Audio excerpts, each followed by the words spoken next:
Hello everyone, कैसे हैं आप सभी। स्वागत है आप सभी का यूजीसी नेट अड्डा 24/7 पर। मैं पारुल सिंह आप सभी का स्वागत करती हूं।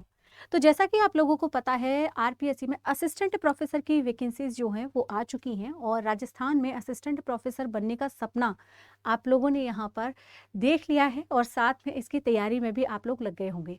लेकिन आज अगर हम बात करें यहाँ पर, तो असिस्टेंट प्रोफेसर की तैयारी कैसे करनी है, कौन कौन से स्टेप आपको फॉलो करने होते हैं, इन तथ्यों पर आज हम बात करने वाले हैं। सभी लोग मेरे साथ जुड़ जाएंगे और यहाँ पर समझेंगे कि कैसे आपको प्रिपरेशन करनी है, अपने असिस्टेंट प्रोफेसर की इस जर्नी को कैसे पूरा करना है और साथ में अपना सपना जो है वो कैसे तैयार करना है, कैसे इस सपने को पूरा करना है।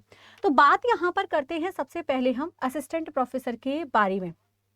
असिस्टेंट प्रोफेसर के बारे में यानी कि आपके सब्जेक्ट के बारे में। आपका सब्जेक्ट कोई भी हो सकता है, यहाँ पर आप किसी भी विषय से तैयारी यहाँ पर कर सकते हैं। आपका विषय कोई भी हो सकता है इसमें, चाहे आप हिंदी से प्रिपरेशन कर रहे हैं, चाहे आप किसी विषय से, चाहे आपका हिस्ट्री विषय है, चाहे आपका अंग्रेजी विषय है, कोई भी विषय है। बात यहाँ पर आज हम सभी विषयों को लेकर करेंगे कि कैसे आप लोगों को तैयारी करनी है, कौन कौन से स्टेप हैं जिन्हें आप लोगों को फॉलो करना होता है, कैसे कैसे आप लोगों को प्रिपरेशन करनी होती है।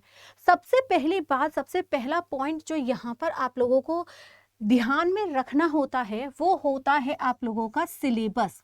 सबसे पहला पॉइंट जो है वो आप लोगों का सिलेबस है, यानी कि आपका पाठ्यक्रम है। सबसे पहले आप अपने पाठ्यक्रम को फॉलो करें, सबसे पहले आप अपने पाठ्यक्रम को कलेक्ट करें। यानी कि यहाँ पर जो आपका सिलेबस है, आपके विषय से जुड़ा हुआ जो आपका सिलेबस है, उस सारे सिलेबस को आप लोग देख लें कि आपका कौन कौन सा यहाँ पर पॉइंट, आप लोगों का कितना सिलेबस आपके एग्जाम में आ रहा है। आपके पास इसके लिए जो पेपर हैं, आपके इसमें 3 पेपर होने वाले हैं। आपका पेपर 1 यहाँ पर होने वाला है, आपका पेपर 2 होने वाला है और एक आपका अलग से पेपर होने वाला है जिसको हम पेपर 3 यहाँ पर कहेंगे। जो पेपर 1 और पेपर 2 है आप लोगों का, ये जो दोनों पेपर हैं आप लोगों के, ये दोनों पेपर आपके सब्जेक्ट रिलेटेड पेपर हैं। अगर आपका विषय हिंदी है, अंग्रेजी है, कोई भी आपका विषय है, तो ये दोनों पेपर आपके सब्जेक्ट रिलेटेड होने वाले हैं। दोनों पेपर के लिए जो वक्त आप लोगों को मिलने वाला है वो 3-3 घंटे का वक्त आप लोगों को मिलने वाला है। तो बात यहाँ पर हम इन 3 घंटों की करते हैं कि जब सिलेबस यहाँ पर मेंशन है तो पूरा पाठ्यक्रम आप लोगों को यहाँ पर क्या कर लेना है, पूरा पाठ्यक्रम आपको देख लेना है। केवल देखना ही नहीं है उसको, या तो आप चाहें तो उसका प्रिंट करवा लें कहीं से भी, ऑफिशियल वेबसाइट से लेकर, ठीक है। इसके अलावा अगर आप चाहें तो आप अपने सिलेबस को लिख भी सकते हैं, लिख लें उसको। वो लिखना उसको इसलिए ज़रूरी है, क्योंकि आप एक एक करके अपने सभी टॉपिक को क्या करेंगे, सभी टॉपिक्स को आप लोग अपना पूरा करते हुए चलेंगे। दूसरी बात यहाँ पर आप लोगों की आती है, जब आप प्रत्येक टॉपिक को देख ले तो आप क्या करेंगे, यहाँ पर तीसरा आपको यहाँ पर करना है टाइम मैनेजमेंट। हर एक टॉपिक को, अगर आपने बहुत सारे टॉपिक, चूंकि यहाँ पर आपका जो सिलेबस है, मैंने कई बार आप लोगों को बताया है कि आपका यूजीसी नेट से जुड़ा हुआ सिलेबस कुछ आपको देखना मिलेगा, आपका सेट एग्जाम से भी जुड़ा हुआ कुछ सिलेबस आपको देखने का मिलेगा, मिला जुला सा सिलेबस यहाँ पर देखने को मिल रहा है। हालांकि सबसे ज़्यादा वास्ट सिलेबस नेट का ही होता है, लेकिन उससे कम सिलेबस हमें यहाँ पर आरपीएससी में देखने को मिला है। तो आप क्या करेंगे, हर एक टॉपिक को, जो टॉपिक आपके बहुत ज़्यादा अच्छे हैं, बहुत ज़्यादा स्ट्रॉन्ग है, उन टॉपिक्स पर आप टाइम क्या करेंगे, आप टाइम कम देंगे। कम कौन से टॉपिक पर, जो आपके टॉपिक स्ट्रॉन्ग हैं, बहुत ज़्यादा अच्छे टॉपिक हैं, जो आप लोगों को फिर से बार बार नहीं दोहराने की आवश्यकता। अगर आप उनमें 2 बार रिवीजन करेंगे तो भी आपका वो टॉपिक क्या हो जाएगा, कवर अप हो जाएगा, तो भी वो स्ट्रॉन्ग टॉपिक है।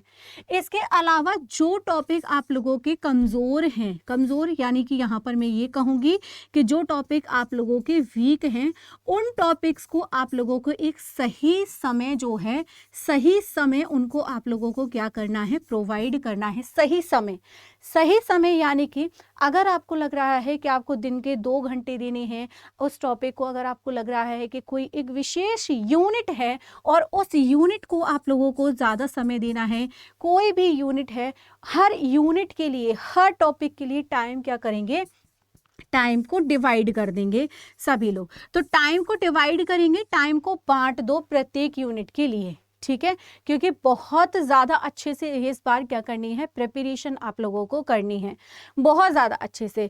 इसके साथ ही साथ जब आप ये सारे काम यहाँ पर कर लेते हैं, ये सारे कार्य आप लोगों को यहाँ पर करने हैं, एक स्ट्रेटेजी आप लोगों ने क्या कर लिया, एक टाइम मैनेजमेंट यहाँ पर आप लोगों ने कर लिया।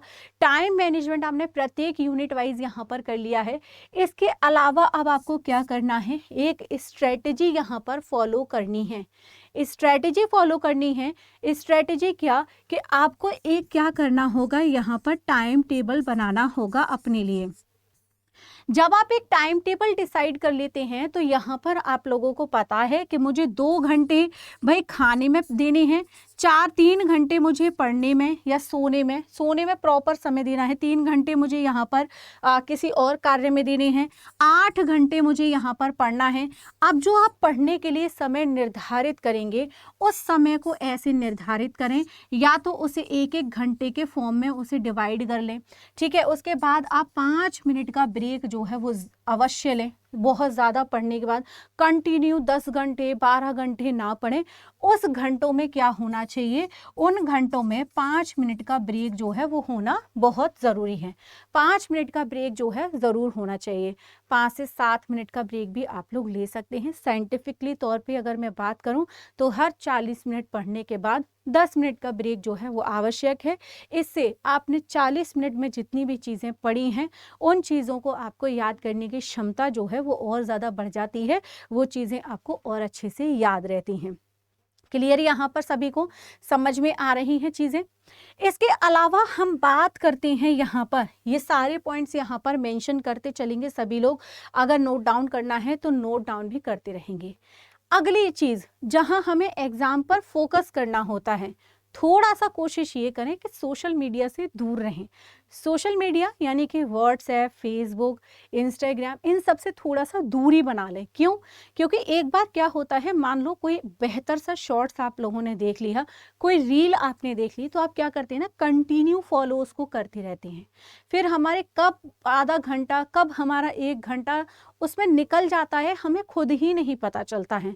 तो कोशिश ये करें कि जब आप ये 2 से 3 महीने की तैयारी जो आप कर रहे हो, 1 महीने की तैयारी आप कर रहे हो, इस समय में आप ये निर्धारित करें कि हमें अपना ज़्यादा समय जो है वो फिजूल की चीज़ों में बर्बाद नहीं करना है, फिजूल के कामों में बर्बाद हमें नहीं करना है।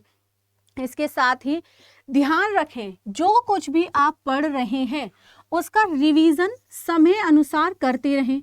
रिवीजन समय अनुसार करने का अर्थ है यहाँ पर, अगर आपने एक टॉपिक आज पढ़ा है तो कोशिश ये करें कि कल उसको दोबारा से दोहरा लें, या फिर 3 दिन बाद दोहरा लें, या फिर वीकली रिवीजन भी आप यहाँ पर क्या कर सकते हो, वीकली रिवीजन भी आप यहाँ पर कर सकते हो।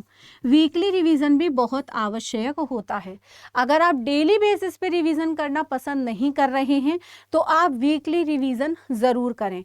वीकली रिवीजन में आपने पूरे हफ्ते जितना पढ़ा है, उस पूरे हफ्ते में जितनी जितनी चीज़ें आपने नोट्स बनाए हैं, जो भी शॉर्ट नोट्स बनाए हैं, लॉन्ग नोट्स बनाए हैं, उन सभी नोट्स को दोहराना शुरू कर दें। इसके साथ एग्जाम के लिए एक शॉर्ट नोट्स जरूर प्रिपेयर करें। साथ में अभी तक आरपीएससी ने असिस्टेंट प्रोफेसर के कितने एग्जाम्स कंडक्ट करा दिए हैं, उन प्रीवियस ईयर के पेपर्स को, प्रीवियस ईयर के क्वेश्चन पेपर को ज़रूर देख लें।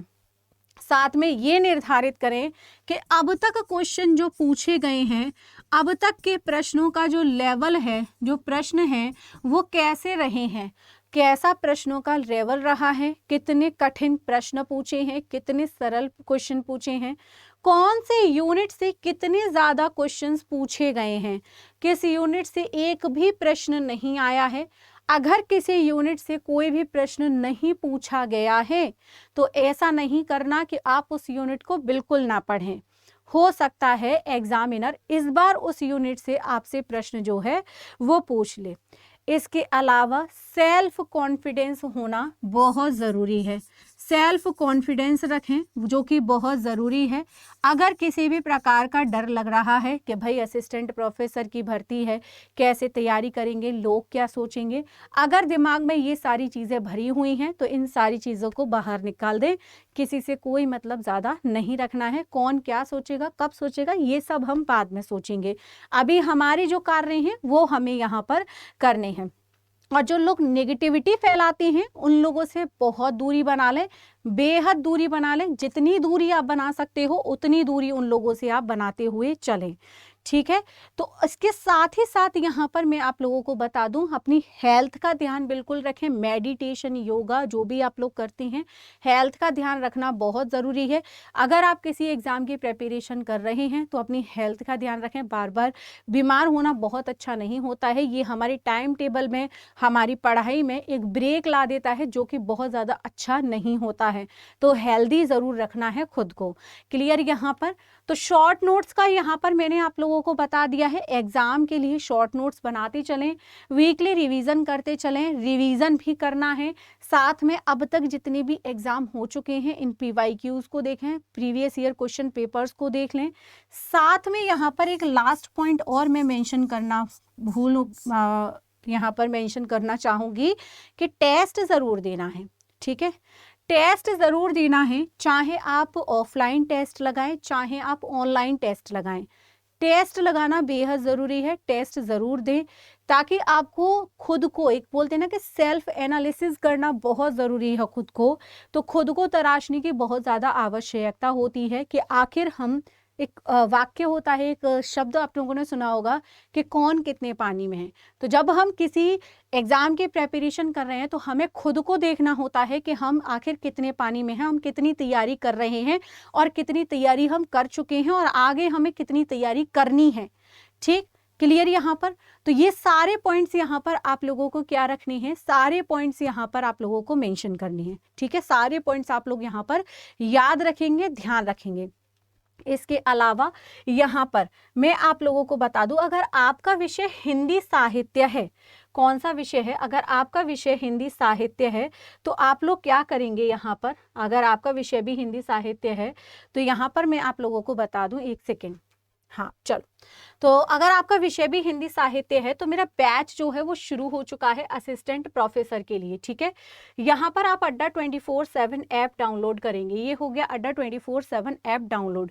यहाँ से आप आएंगे किस में, यहाँ से आप आएंगे UGC के सेक्शन में। ऑल कोर्सेज यहाँ पर देखेंगे, ऑल कोर्सेज में आप आ गए UGC के सेक्शन में। जैसे ही आप UGC के सेक्शन में आएंगे आपको UGC नेट हिंदी दिखेगा। UGC नेट हिंदी में जैसे ही आप आएंगे, UGC नेट हिंदी के सारे बैचेस यहाँ पर आपको दिख जाएंगे। लेकिन सबसे बेहतर है यहाँ पर हिंदी का मेगा पैक। अगर आपने इस मेगा पैक में एनरोल करना है तो एनरोल कर लीजिए। बाकी का यहाँ पर ये UGC नेट के लिए है। अब बात करते हैं RPSC असिस्टेंट प्रोफेसर के आचार्य बैच के लिए। आचार्य बैच में यहाँ पर आप लोगों को आना है। आचार्य बैच, आचार्य RPSC असिस्टेंट प्रोफेसर हिंदी का बैच। यहाँ पर आप क्या करेंगे, इसको बाय नाउ पे क्लिक करेंगे और यहाँ पर एक कूपन कोड आप यूज करेंगे। वो कूपन कोड क्या है, Y610। जैसे ही आप इसको अप्लाई यहाँ पर कर देंगे, ये बैच आप लोगों को 2299 रुपीज़ में आप लोगों को यहाँ पर ये बैच जो है प्रोवाइड हो जाएगा आप लोगों को। क्लियर यहाँ पर?